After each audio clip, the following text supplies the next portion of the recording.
اکسپرت باکس مدیریت معاملات پرایس اکشن که برای پلتفرم های مختلفی در سایت تریدینگ فایندر ارائه شده. از این قسمت می توان فایل اکسپرت رو برای پلتفرم های متاتریدر 4 و متاتریدر 5 دانلود کرد و بر روی نمودار اجرا کرد. همچنین معامله‌گران برای دانستن نحوه عملکرد و کارکرد اکسپرت می توانند این صفحه را مطالعه کنند.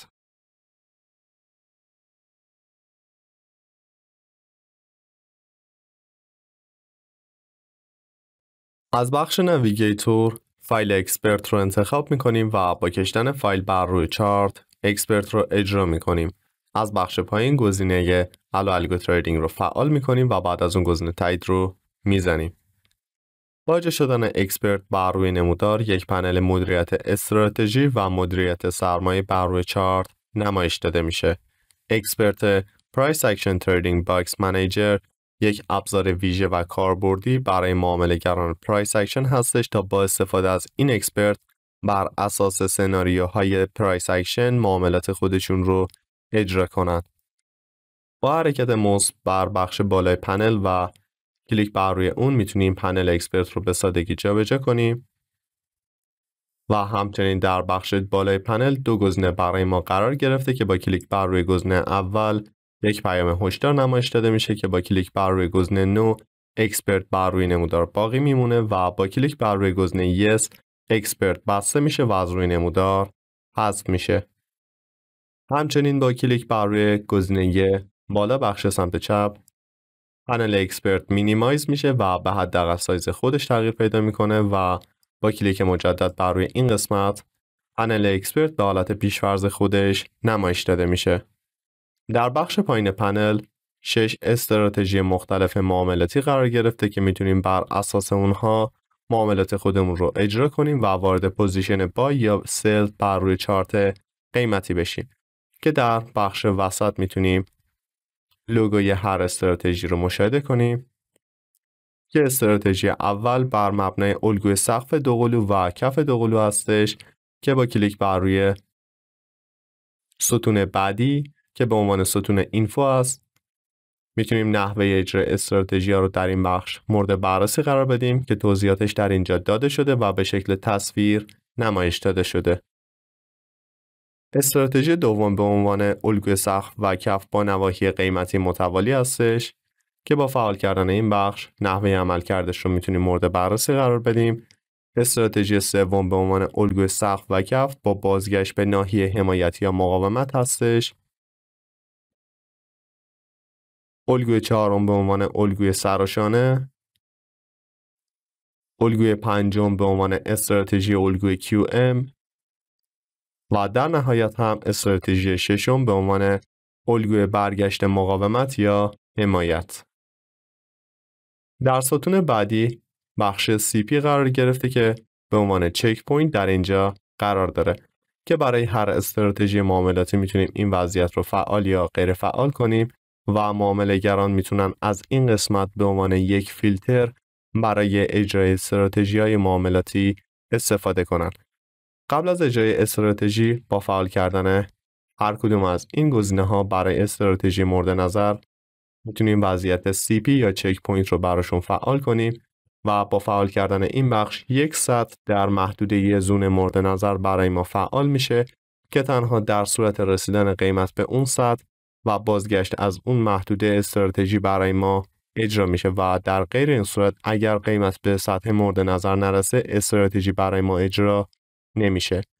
ستون بعدی به عنوان ستون S یا سویپ در نظر گرفته میشه که با فعال کردن این بخش یک فیلتر سخت گیرانه برای اجرای استراتژی معاملاتی فعال میکنیم که با فعال کردن هر کدوم از این گزینه‌ها برای استراتژی مورد نظر تنها در صورت سویپ شدن محدوده مورد نظر استراتژی برای ما اجرا میشه و در ستون آخر میتونیم نوع پوزیشن بای و سل رو برای هر استراتژی انتخاب کنیم. در بخش پایین میتونیم مانی منیجمنت رو مدیریت کنیم که برای اجرای هر استراتژی از دو نوع اجرای معاملات بر مبنای لات ثابت یا بر مبنای مقدار درصد بالانس مشخص شده میتونیم استراتژی ها رو اجرا کنیم و وارد معامله بشیم که به طور پیش‌فرض روی فیکس لات قرار گرفته که در باکس روبرو میتونیم مقدار درصد لاتی که میخوایم وارد معامله بشیم رو مشخص کنیم که به طور پیش‌فرض بر روی عدد 1/100 لات قرار گرفته. با انتخاب گزینه دوم بر مبنای مقدار درصد بالانسمون استراتژی اجرا میشه که به طور پیش‌فرض بر روی 1% بالانس قرار گرفته که میتونم مقادیر مورد نظر خودم رو در اینجا برای هر مدیریت استراتژی و مدیریت سرمایه تعیین کنم. به طور مثال اگر من در اینجا عدد 1 رو قرار بدم، 1% از بالانس من در هر استراتژی و معامله اجرا میشه. اگر حساب من $10,000 باشه، 1% بالانس بر مبنای $100 استراتژی رو اجرا میکنه. گزینه بعدی مربوط به ریسک به ریوارد هستش که با فعال کردن این قسمت تمام استراتژیایی که برای ما اجرا میشه بر مبنای ریسک به ریوارد هست و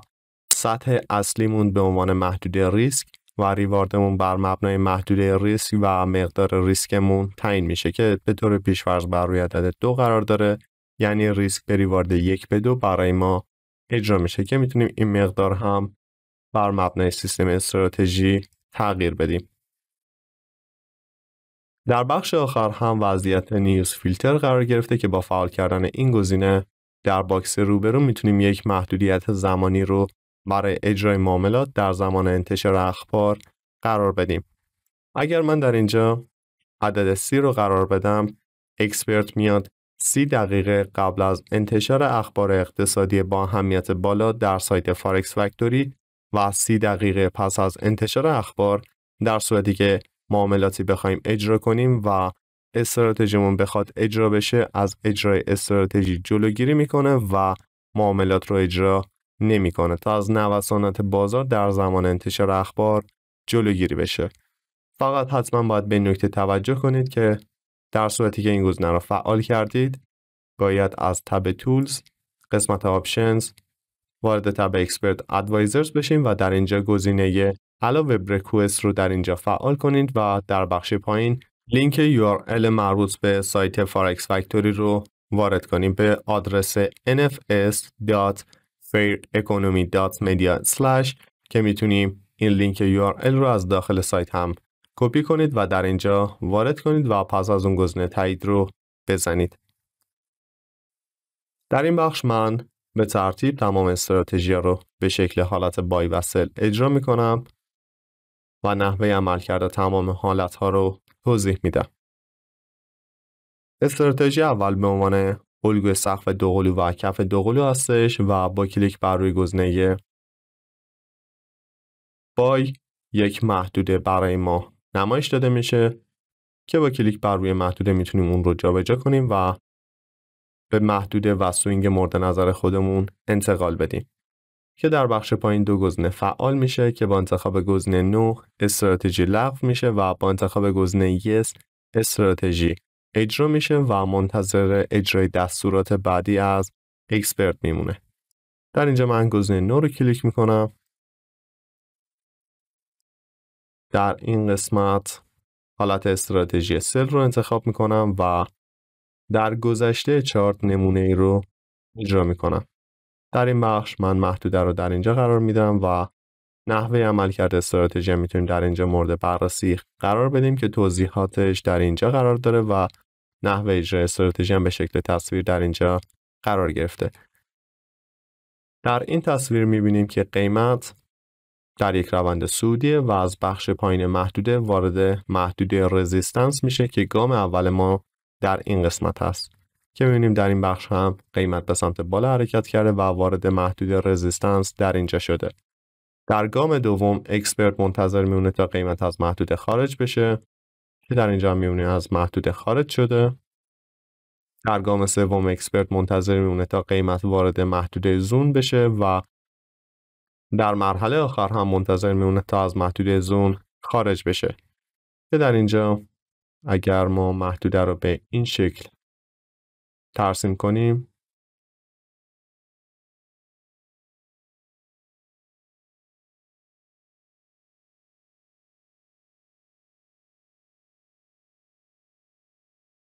ببینیم قیمت از محدوده خارج شده، دوباره به محدوده برگشته و در صورت خارج شدن از محدوده و با بسته شدن کندل استراتژی برای ما اجرا میشه و وارد یک پوزیشن سل داخل بازار میشه. خط سبز رنگ هم بیانگر فیلتر سویپ هستش که اگر قبل از اجرای استراتژی گزینه سویپ رو برای هر استراتژی فعال کرده باشیم، یک فیلتر سخت گیرانه برای ما در نظر میگیره و تنها در صورتی که قیمت به سمت بالا حرکت کنه و محدوده اصلی ما رو سویپ کنه و پس از اون به سمت پایین حرکت کنه و از محدوده خارج بشه، استراتژی برای ما اجرا میشه. و اگر به این شکل محدوده رو تعیین کرده باشیم و قیمت به سمت بالا حرکت کنه، اگر محدوده رو سویپ نکنه و به سمت پایین حرکت کنه، معامله برای ما اجرا نمیشه. همچنین در قسمت پایین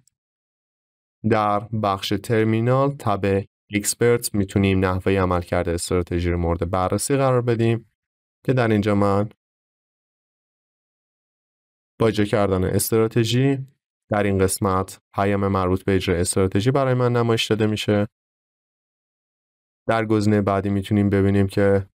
این خبر رو به ما میده قیمت وارد محدوده استراتژی شده، در گام بعدی از محدوده استراتژی خارج شده، دوباره برای بار دوم وارد محدوده استراتژی شده و در نهایت هم گزینه CP و سویپ رو برای ما در اینجا نمایش میده که به صورت خودکار این موارد رو مورد بررسی قرار میده. اگر این دو گزینه غیر فعال باشه، به صورت پیش‌فرض این دو گزینه رو به عنوان تایید شده در نظر میگیره و منتظر خارج شدن قیمت از محدوده میمونه که در اینجا میبینیم هر 5 ثانیه یک بار این موضوع رو مورد بررسی قرار میده و اگر قیمت از محدوده خارج بشه، معامله برای ما اجرا میشه. اما به دلیل اینکه در گذشته چارت داریم استراتژی رو اجرا میکنیم، معامله برای ما اجرا نمیشه. و در صورتی که من محدوده رو از روی چارت حذف کنم، پیام لغو شدن استراتژی رو برای من نمایش میده که در اینجا missing object رو میتونیم مشاهده کنیم. برای اجرای حالت بای هم دقیقاً به همین شکل که در اینجا میبینیم من محدوده رو در این قسمت قرار میدم و در بخش روی چارت بر اساس خطوط زیگزاگ که میاد برای ما سوینگ های و سوینگ لو رو مشخص میکنه، میتونیم استراتژیمون رو اجرا کنیم. در این قسمت من محدوده رو در اینجا قرار میدم و به این شکل در صورتی که گزینه تایید رو بزنم، محدوده رو برای من قرار میده، تاییدیه ها رو نمایش میده و منتظر اجرای استراتژی بر روی نمودار هست. نحوه الگوریتم و اجرای استراتژی هم بر مبنای محدوده زون هست و اکسپرت میاد بررسی میکنه که در مکانی که ما محدوده زون رو تعیین کردیم، باید قیمت از اون محدوده جلوتر باشه و به طور مثال اگر من این محدوده رو به این شکل قرار بدم،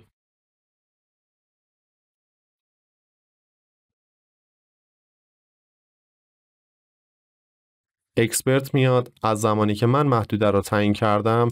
یعنی از سطح سمت چپ و مقدار زمانی که قرار داره به نسبت مقدار زمان قیمت فعلی مورد بررسی قرار میده و اگر در زمان فعلی قیمت از محدوده خارج بشه، استراتژی رو اجرا میکنه. در غیر این صورت اگر در گذشته چارت ما استراتژی رو قرار بدیم،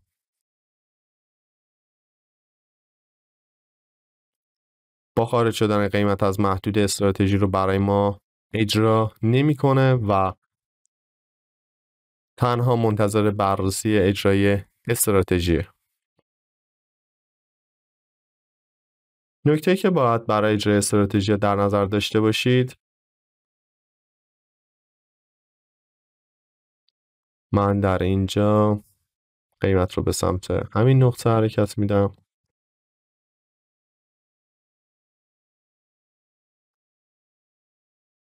یک مثال مناسب در اینجا قرار گرفته. خب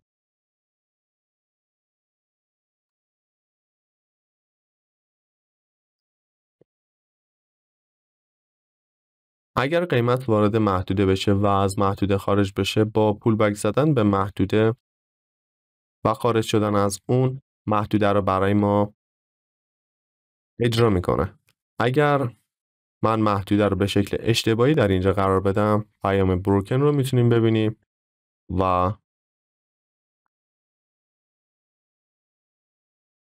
اگر محدوده مناسبی رو به درستی در اینجا قرار بدم،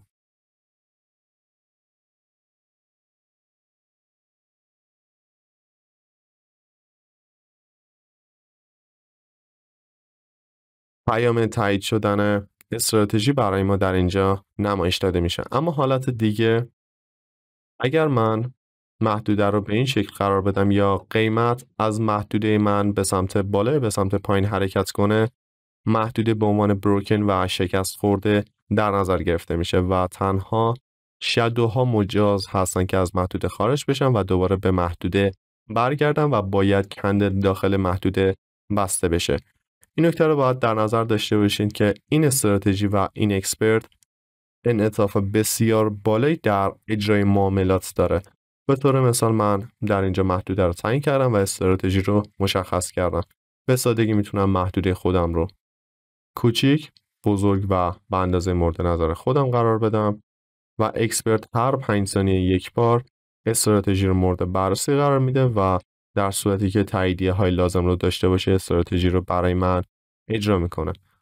به طور مثال دوباره من در اینجا محدوده رو کوچیک میکنم و اگر قیمت به سمت بالا حرکت کنه، محدوده برای من بروکن میشه. در اینجا من میتونم محدوده رو اکستند کنم و به سمت بالا گسترش بدم که میبینیم دوباره در تاییدیه بعدی استراتژی برای من تایید میشه. نکته بعدی که باید بهش توجه داشته باشیم نحوه اجرای معاملات هستش. اگر من محدوده رو در اینجا تعیین کنم،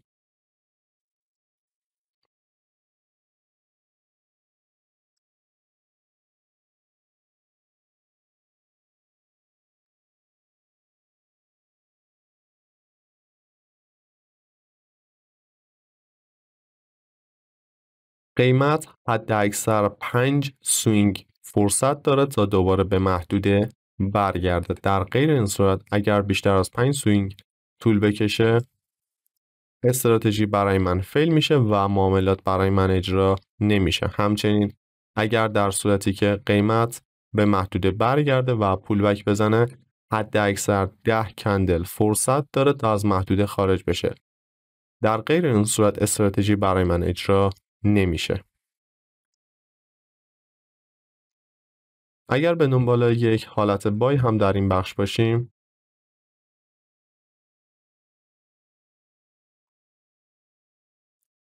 در اینجا یک نمونه استراتژی برای معاملات بای در نظر گرفته شده و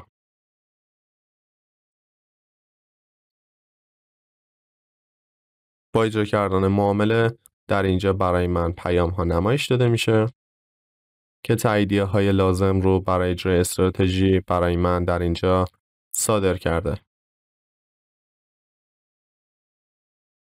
استراتژی دوم به عنوان استراتژی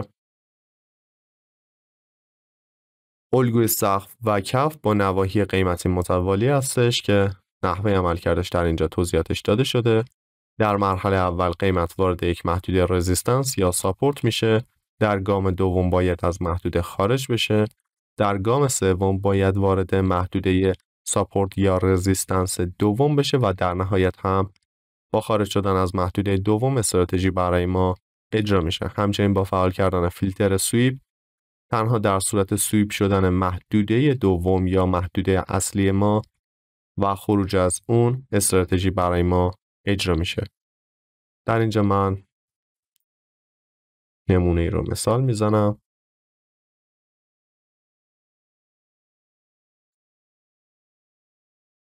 در صورتی که دو محدوده رو با همدیگه اشتباه گرفتید و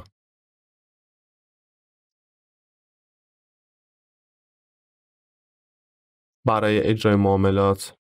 به مشکل خوردید، هیچ نگرانی نداره و با نگه داشتن موس بر روی زون میتونید اسم زون و محدوده 1 یا 2 رو در اون مشاهده کنید که در اینجا میبینیم زون 10 و محدوده رزिस्टنس دوم هست. در این بخش هم زون 10 محدوده رزिस्टنس 1. همچنین قابلیت این رو داریم که دو محدوده رو داخل همدیگه قرار بدیم و بر اساس نحوه عملکرد استراتژی رو اجرا کنیم. که در اینجا می‌بینیم قیمت وارد محدوده رزिस्टنس اول میشه، به سمت پایین حرکت میکنه، پول بک میزنه به محدوده رزिस्टنس و از اون خارج میشه. که در اینجا هم برای ما تمام موارد برقرار هست و می‌بینیم که قیمت وارد محدوده شده، از محدوده خارج شده و در اینجا دوباره برای بار دوم وارد محدوده شده و تاییدیه های CP و سویپ نمایش داده شده.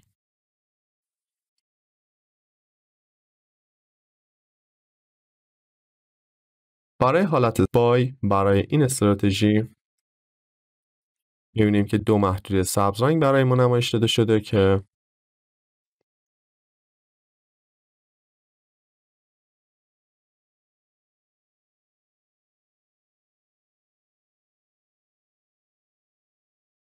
این محدوده رو من به عنوان محدوده اول و این قسمت رو به عنوان محدوده دوم تعیین میکنم و با زدن گزینه تایید استراتژی برای من تایید میشه و مقادیر رو در اینجا میتونیم مشاهده کنیم که قیمت وارد محدوده شده، از محدوده خارج شده، برای بار دوم وارد محدوده شده و تاییدیه های CP و سویپ نمایش داده شده.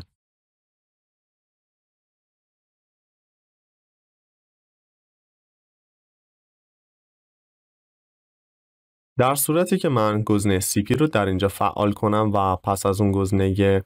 اجرای استراتژی رو بزنم، محدوده CP برای من داخل محدوده دوم و زون دوم نمایش داده میشه که میتونم بر همین اساس معاملات و استراتژی خودم رو اجرا کنم. به طور مثال اگر ما در همین قسمت محدوده رو مشخص کنیم،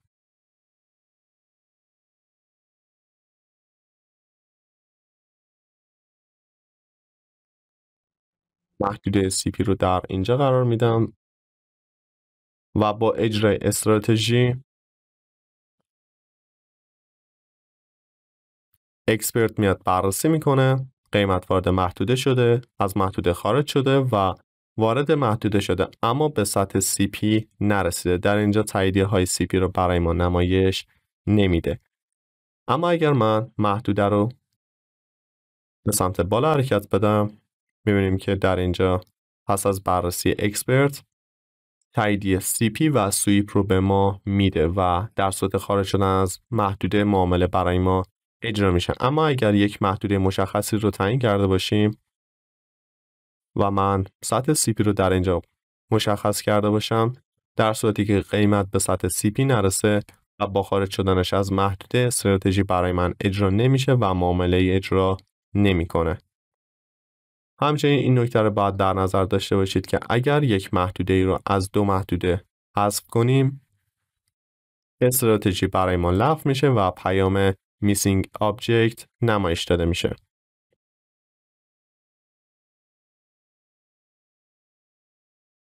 استراتژی سوم به عنوان استراتژی الگوی سقف و کف با بازگشت به ناحیه حمایت یا مقاومت هستش که نحوه عمل کردش با حرکت قیمت به سمت محدوده اول،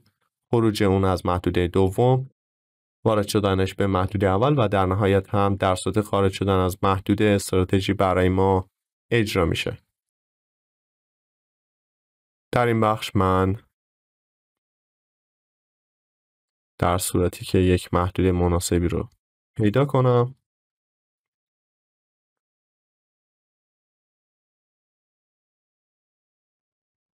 به عنوان مثال میتونیم از این محدوده استفاده کنیم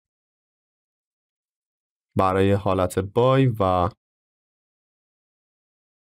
با زدن گزینه تایید اکسپرت میاد بررسی میکنه. در گام اول قیمت وارد محدوده شده، در گام دوم از محدوده خارج شده، وارد محدوده دوم شده، از محدوده دوم خارج شده، وارد محدوده اول شده و در نهایت در صورت خارج شدن از محدوده استراتژی برای ما اجرا میشه. حتما باید به این نکته توجه داشته باشید که در مسیر رسیدن از محدوده اول به محدوده دوم باید حد اکثر 5 سوینگ زده بشه و اگر از محدوده 5 سوینگ عبور کنیم استراتژی برای ما اجرا نمیشه. اگر هم که کمتر از 5 سوینگ برای ما قرار بگیره هیچ مشکلی نداره و بهترین حالت ایدئال هست. اما اگر تعداد 5 سوینگ برای ما زده بشه، به طور مثال اگر بخوایم یک مثالی رو در اینجا اجرا کنیم،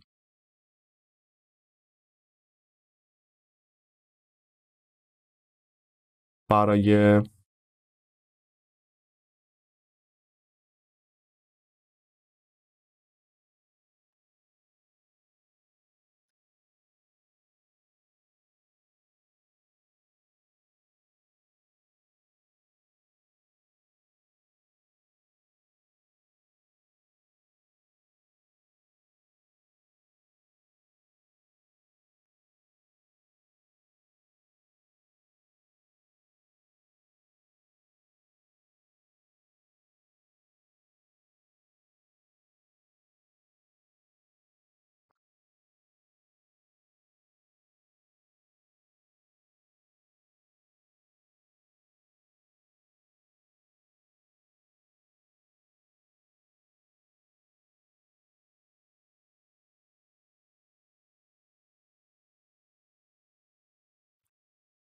به طور مثال در این قسمت اگر قیمت از محدوده خارج بشه حد اکثر 5 سوینگ فرصت داره، یعنی 1 2 3 4 5. اگر در سوینگ پنجم وارد محدوده بشه مشکلی نداره، اما اگر در ششمین سوینگ وارد محدوده بشه استراتژی برای ما فیل میشه. نکته بعدی که حتما باید بهش توجه کنید تعداد کندلی هستش که از محدوده میخواد خارج بشه. اگر زمانی که قیمت وارد محدوده زون میشه بیشتر از 10 کندل طول بکشه تا از محدوده خارج بشه استراتژی برای ما اجرا نمیشه. حتما باید به نکته توجه کنید، یعنی در زمان وارد شدن قیمت به محدوده حد اکثر 10 کندل فرصت داره تا از محدوده دوم و محدوده آخر خارج بشه.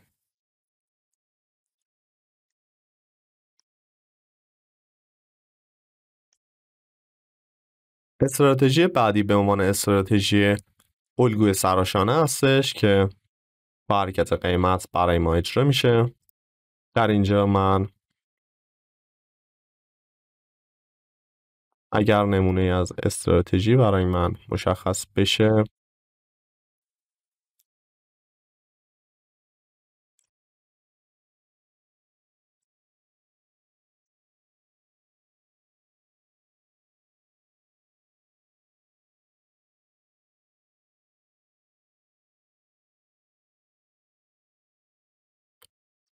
طبق الگو اول قیمت باید وارد محدوده 1 بشه، از محدوده 1 به سمت 2 حرکت کنه، به سمت محدوده 1 2 و دوباره وارد محدوده 1 و در صورتی که از محدوده 1 خارج بشه و الگوی سراشانه تشکیل بشه استراتژی برای ما در صورت خارج شدن از محدوده اجرا میشه. در اینجا من یک محدوده رو ترسیم کردم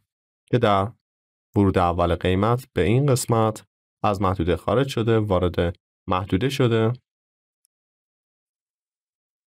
دوباره از محدوده خارج شده، وارد محدوده دوم شده، از محدوده خارج میشه به محدوده اول و در نهایت هم با حرکت قیمت به سمت محدوده اول و خارج شدن از اون استراتژی برای من اجرا میشه. برای حالت بای هم دقیقاً به همین شکل هستش و تفاوتی نداره. اگر بخوایم نمونه بای رو در اینجا اجرا کنیم، به طور مثال من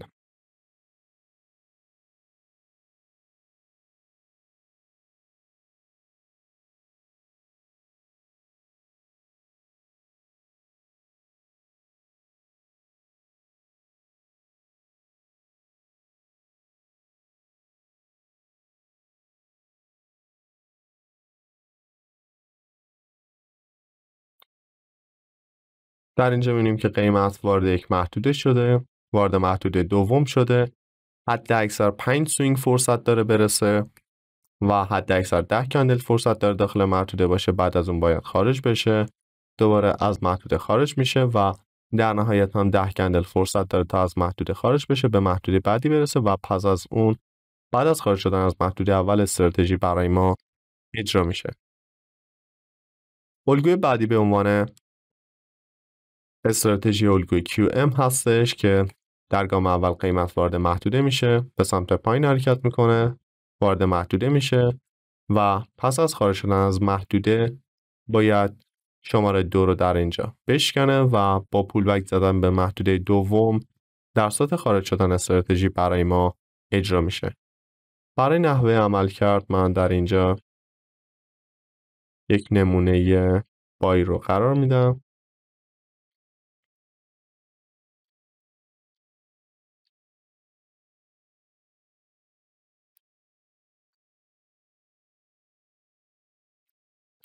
قیمت در اینجا وارد شده، از محدوده خارج شده، وارد محدوده شده و در صورت خارج شدن باید به محدوده ما برگردن. اما در اینجا میتونیم از نسبت‌های فیبوناچی برای اجرای استراتژی استفاده کنیم و محدوده 38.2 رو تعیین کنیم تا 7.82 برای نسبت‌های فیبوناچی که در اینجا قیمت تا نسبت فیبوناچی 23 حرکت کرده که ما این محدوده رو در نظر میگیریم و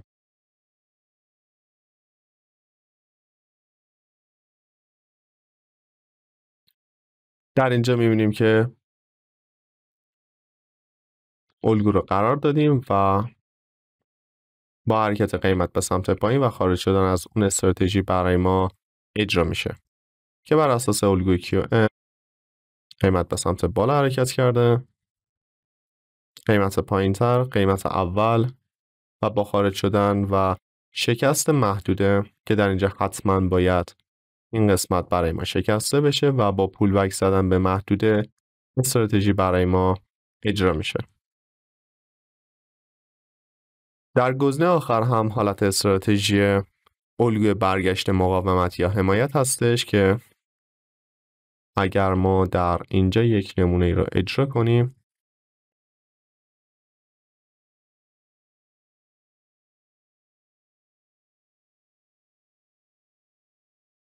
و با اجرای استراتژی قیمت وارد محدوده شده،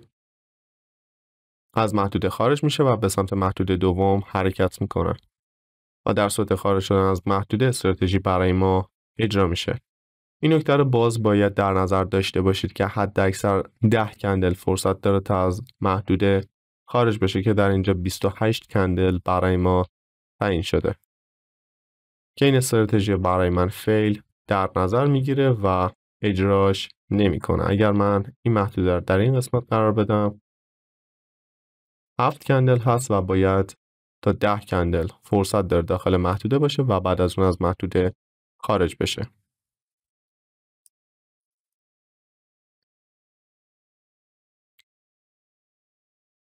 در زمانی که ما یک محدوده ای رو روی چارت قرار میدیم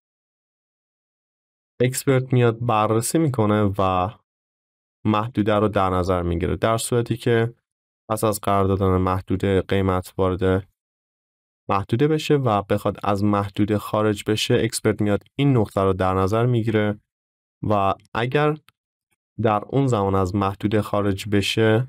استراتژی برای ما اجرا میشه. این کار برای جلوگیری از اجرا شدن معامله در جای نامناسب هست. به طور مثال در حال بک تست گرفتن داخل چارت هستیم مثل الان، اگر استراتژی بخواد در این نقطه برای ما اجرا بشه قیمت در اینجا برای ما باز میشه و برامون مشکل ساز میشه که البته من در اینجا باید حالت سل رو قرار میدادم و به این شکل.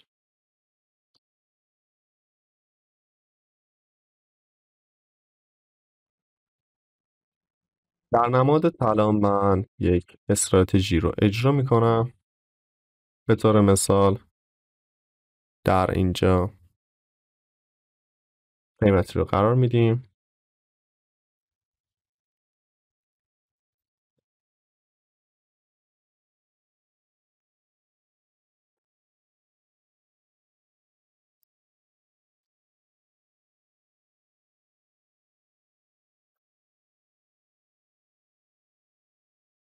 در اینجا محدوده رو من مشخص میکنم و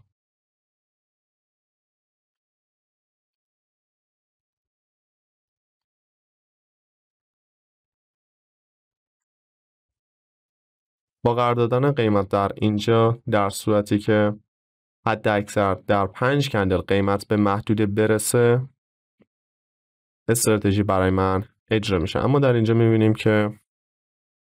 قیمت در 1 2 3 4 5 6 7 8 9 10 و تعداد بیشتری از 5 سوینگ به محدوده رسیده، پس استراتژی برای ما قابل قبول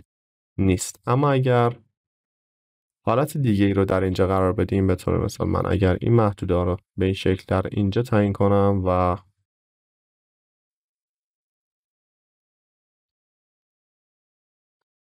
محدوده اول هم در این قسمت قرار بدم،